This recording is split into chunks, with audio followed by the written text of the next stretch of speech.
L'intérêt de cette inflammoscopie, donc ça consiste à permettre de différencier, c'est-à-dire anciennement, il était utilisé pour différencier le psoriasis des autres dermatoses inflammatoires, donc érythémateux squameuse, psoriasiforme. Donc il a également comme but de faire assurer un suivi, donc surveillance thérapeutique et l'évolution des malades suivis pour des pathologies inflammatoires comme le psoriasis. Il permet également d'évaluer l'efficacité thérapeutique et la détection des rechutes. Donc la détection également a un rôle très important, c'est de faire le suivi et d'assurer le suivi pour détecter les effets secondaires des dermocorticoïdes à un stade beaucoup plus précoce par rapport à l'examen à l'œil nu. Donc c'est-à-dire suite à l'application des dermocorticoïdes, donc avec la dermoscopie, on a une sensibilité beaucoup plus importante à dépister des fines télangiectasies, des complications des dermocorticoïdes.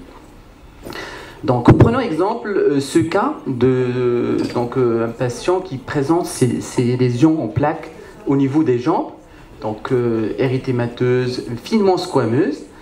Et parfois, dans certaines situations, on a du mal à trancher est-ce que vraiment c'est un psoriasis. Donc, la dermoscopie, dans ce cas, il a prouvé une efficacité, donc en montrant ce qu'on appelle assurer un grattage, ce qu'on appelle le grattage comme celui d'un grattage méthodique. Donc on a ce qu'on appelle les squames, donc on a des squames blanchâtres et un signe particulièrement très intéressant, ce qu'on appelle le signe d'hospice dermoscopique. C'est quoi ce signe? C'est donc après avoir assuré un grattage des squames épaisses, donc il y a apparition des gouttelettes de sang. Donc, sur le plan dermoscopique avec des vaisseaux glomérulaires, comme on le voit ici. C'est très caractéristique du psoriasis donc, cutané.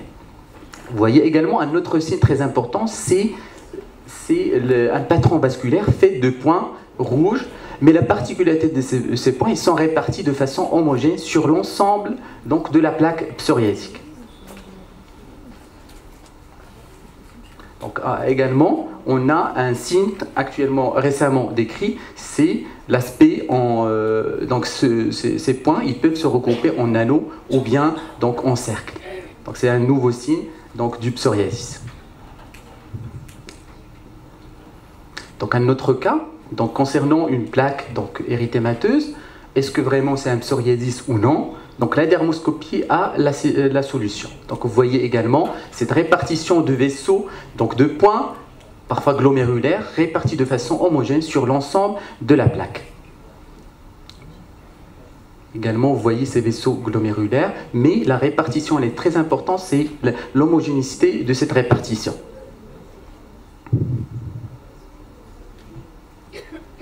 Vous voyez également une disposition en anneau ou bien en cercle. Donc, un autre intérêt de la dermoscopie en matière de psoriasis, c'est d'assurer le suivi thérapeutique. Donc, vous voyez, ces études, ils ont démontré l'intérêt de la dermoscopie pour savoir l'efficacité thérapeutique. Donc, vous voyez, il y a une diminution de nombre de points avec la répartition. Donc, vous voyez, il y a une diminution de ces points. Donc, ça témoigne d'une efficacité thérapeutique. Également, ces vaisseaux en points glomérulaires, ça correspond à une dilatation des capillaires, surtout au sein des papilles dermiques qui sont allongées dans le psoriasis. Donc, un autre intérêt de cette dermoscopie, c'est dans cette petite plaque, donc ce qu'on appelle le psoriasis en gouttes. Parfois, les squames ils peuvent manquer et lorsqu'on va réaliser une dermoscopie, vous voyez la répartition de ces points de façon homogène sur l'ensemble de la plaque avec la présence de squames qui sont finis.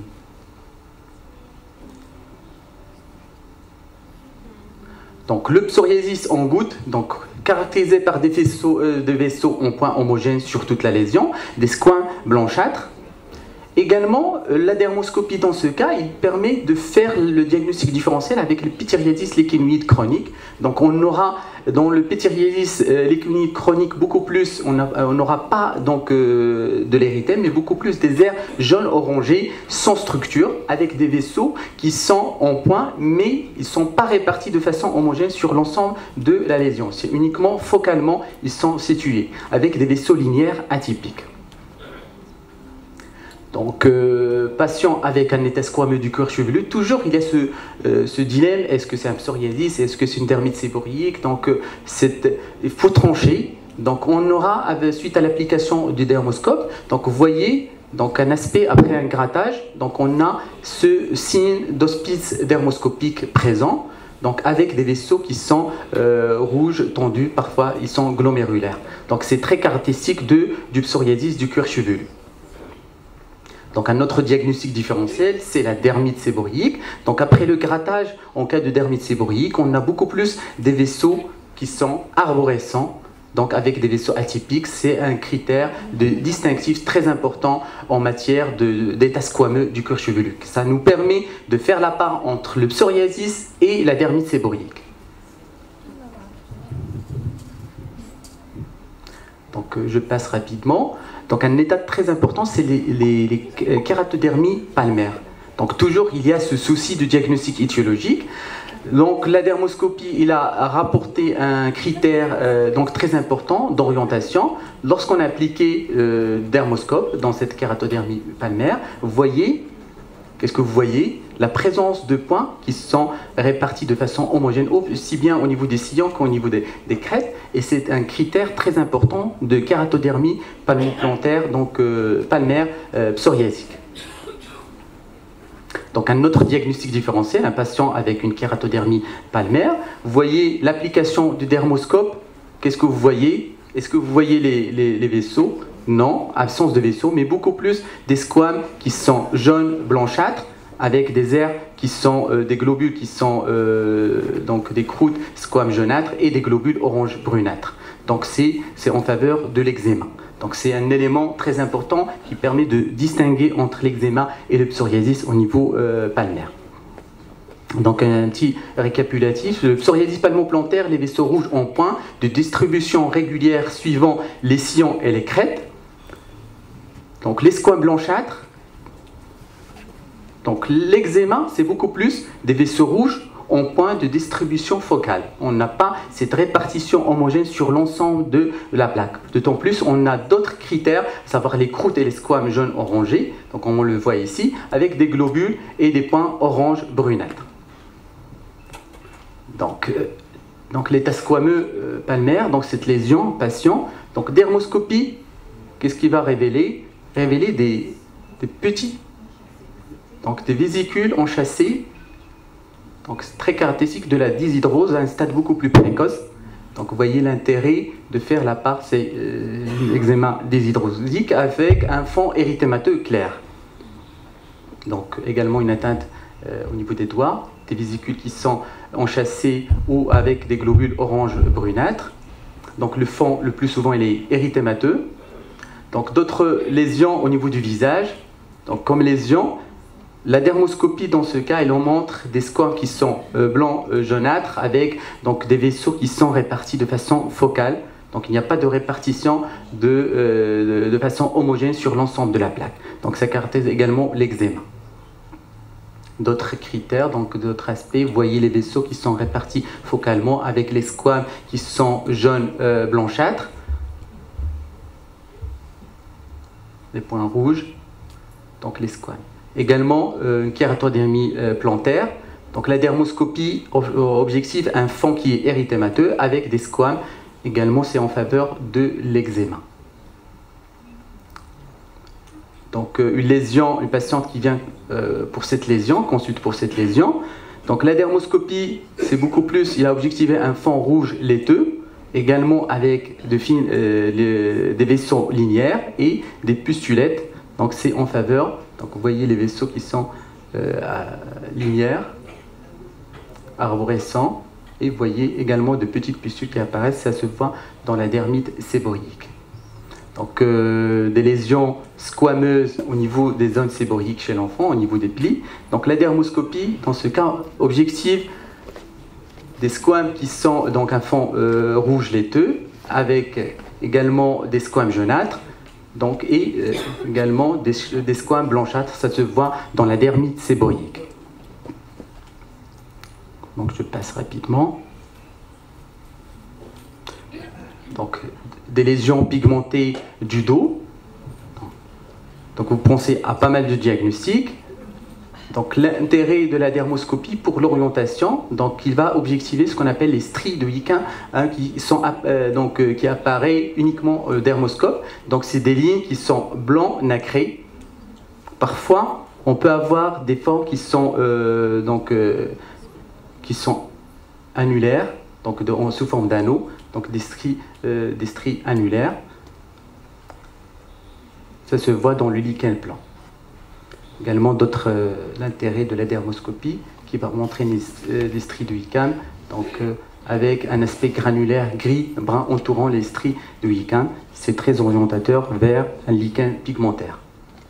D'autres lésions, donc l'application de dermoscope, et vous voyez donc ces stries de Hicken qui sont linéaires, parfois ils sont sous forme d'anneaux, donc avec un aspect granulaire gris-brun entourant les stries de Hicken. C'est très orientateur d'un lichen pigmentaire. Donc un autre aspect de la dermoscopie, donc vous voyez les stries de Hicken entourées par des globules rouges. Donc lorsque vous avez des stries de Hicken qui sont entourées par des globules, ça témoigne de l'activité de la maladie. Également, entre deux lésions, la dermoscopie va nous orienter vers l'activité. Donc la première, vous voyez cet aspect de stries de Hicken réticulaires entourées par des points et des globules rouges. Donc ils vont entourer ces stries de Hicken. Se voit dans les lésions actives du lichen. Dans la deuxième lésion, donc vous voyez, donc il y a absence de globules ni de points, mais on a un aspect granulaire. Stries de Hicken, donc granulaire gris-brun entourant les stries de Hicken, ça témoigne que la lésion est beaucoup plus ancienne. D'autres aspects, donc les stries de Hicken arborescents, et également donc un aspect, un érythème périphérique. Ça se voit dans le lichen. Donc les différents patrons des stries de Hicken, on peut avoir un patron réticulaire, circulaire, radial, et également en forme de feuille ou bien sous forme de points blancs. Donc un patron, stries de Hicken se forme un patron réticulaire, également radiaire et circulaire, également en forme de feuille. Donc notre partie concernant le lichen hypertrophique, donc ça va se présenter sous forme, sur le plan dermoscopique, des stries de Hicken réticulaires ou bien rondes avec des bouchons cornés. Donc vous voyez les bouchons cornés, c'est très caractéristique de lichen hypertrophique. Un aspect beaucoup plus visible de ces bouchons cornés. Donc récapitulons, les aires sont structures blanc-jaunâtres, les vaisseaux linéaires ramifiés, donc surtout au niveau des lésions génitales. Donc vous voyez ces aires blanchâtres, blanc-jaunâtres, et au niveau génital, on a ces vaisseaux linéaires. Donc ces vaisseaux linéaires, c'est très caractéristique au niveau des lésions génitales. On a également au niveau du lichen scléreux, des bouchons cornés. Ça se voit le plus souvent, les bouchons cornés, dans les lésions précoces extragénitales. Vous voyez les bouchons cornés, surtout dans le lichen, à stade précoce. Donc également, on a un halo érythémateux entourant les lésions extragénitales qui témoignent de l'activité de la pathologie. Donc on le voit ici, un érythème circulaire. Donc également, cette corrélation, il y a une corrélation dermoscopique et histologique du lichen scléreux extragénital. Donc on a les aires blanches homogènes, ça témoigne qu'il y a une atrophie avec une fibrose du derme papillaire. Et les bouchons cornés témoignent d'une obstruction folliculaire. Donc le pityriasis rubrapilaire également a des signes dermoscopiques. On le voit sous forme des aires jaunâtres rondes ou ovalaires avec des vaisseaux qui sont linéaires et en point surtout à distribution irrégulière et périphérique de ces aires jaunâtres. Donc un autre signe qui peut se voir dans le pityriasis rubrapilaire, c'est les bouchons cornés. Ils sont centrés par le follicule, entourés par quelques vaisseaux qui sont entourant le poil. Donc c'est des critères qui vont nous permettre de faire la part entre le psoriasis en goutte et le pityriasis lichenoïde. Dans le psoriasis en goutte, on a des vaisseaux qui sont réguliers, disparition. Donc vous voyez, la disposition il est régulière sur l'ensemble de la plaque. Et le pétériésure papillaire, c'est les aires jaunâtres rondes ou ovalaires qui sont très caractéristiques de pétériésie PRP. Pétériésure papillaire. Donc un autre intérêt de la dermoscopie concernant donc, la sarcoïdose. Donc vous voyez ici une plaque violacée finement squameuse. Vous voyez donc après l'application de dermoscope, vous voyez des aires jaune orangé avec des télangiectasies. Donc un patron vasculaire associé. C'est très caractéristique de la sarcoïdose. Avec des aires, comme on le voit ici, des aires blanches cicatricielles. Donc un autre cas de sarcoïdose, donc vous voyez ces aires jaune orangé, donc très caractéristique de la sarcoïdose cutanée. D'autres cas qu'on a déjà présentés, donc vous voyez les aires qui sont jaune orangé avec des vaisseaux linéaires et arborescents et des zones cicatricielles, donc blanchâtres. Donc l'intérêt également de la dermoscopie dans les maladies dont le lupus discoïde. Donc vous voyez, on a pas mal de signes dermoscopiques, à savoir le fond crémeux. Donc on aura également des squames blanchâtres, les vaisseaux télangiectasiques polymorphes. On a également des bouchons cornés comme on le voit ici. Donc c'est très caractéristique du lupus discoïde. Donc, un autre aspect du lupus discoïde, vous voyez le fond crémeux avec donc, des squames blanchâtres et des stries blanchâtres périphériques comme on les voit ici, et les aires blanches sans structure, avec un patron vasculaire fait de vaisseaux télangiectasiques polymorphes et les bouchons cornés. Donc c'est très orientateur vers un lupus érythémateux discoïde. Donc l'intérêt de la dermoscopie, c'est d'évaluer l'évolutivité de la maladie. Donc un stade de progression du lupus. Donc on aura, si on est devant des lésions récentes, c'est beaucoup plus un halo blanc périfolliculaire. Également les bouchons folliculaires, on peut voir les bouchons dans les lésions qui sont récentes. Donc vous voyez l'aspect du bouchon. Également les squames blanchâtres et des vaisseaux en point haut roulé et dilatés. Dans les lésions tardives, donc, on aura beaucoup plus des vaisseaux qui sont beaucoup plus télangiectasiques et également des structures pigmentées associées à des aires blanches sans structure, comme on le voit ici dans cette photo. Donc il y a une corrélation dermoscopique et histologique dans le lupus discoïde. Dans l'halo blanchâtre périfolliculaire, ça témoigne d'une fibrose périfolliculaire. Donc les squames qui sont blanchâtres, ça témoigne qu'il y a une hyperkératose. La pigmentation, c'est beaucoup plus en faveur d'une incontinence pigmentaire sur le plan histologique.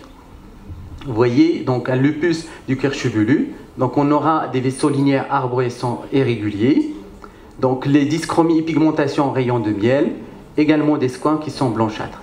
Ça se voit dans le lupus, donc le plaque du lupus du cuir chevelu. Donc un autre signe dermoscopique qui peut se voir dans le lupus discoïde, à savoir ces points ou ces globules qui sont rouges, associés à une arborescente, des vaisseaux arborescents en araignée, donc qui témoignent d'une activité de la maladie. Surtout, il se voit dans la périphérie de la lésion.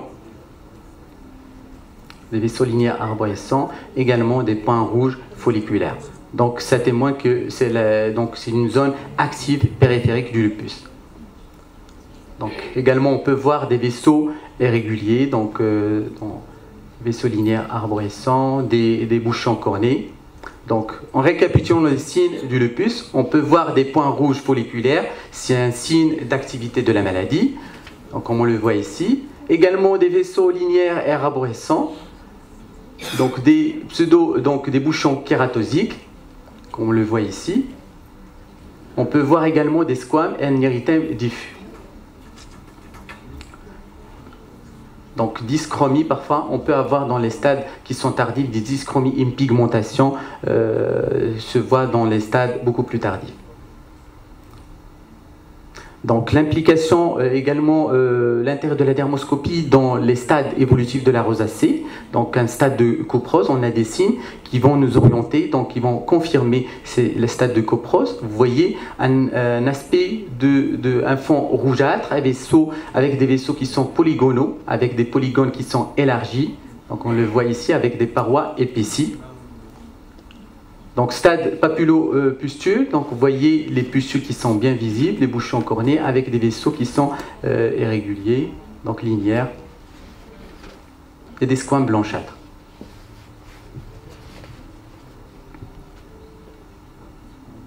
Donc vous voyez différentes avec des squames et des croûtes qui sont jaunâtres et des vaisseaux linéaires. Stade de rhinophyma, donc on a également des signes dermoscopiques qui peuvent se voir, cet aspect d'un fond rougeâtre, donc des bouchons cornés, également des vaisseaux polygonaux, donc comme on le voit ici, vous voyez ces vaisseaux qui sont polygonaux. Donc d'autres signes donc, du rhinophyma, donc avec une dilatation des follicules qui sont dilatés.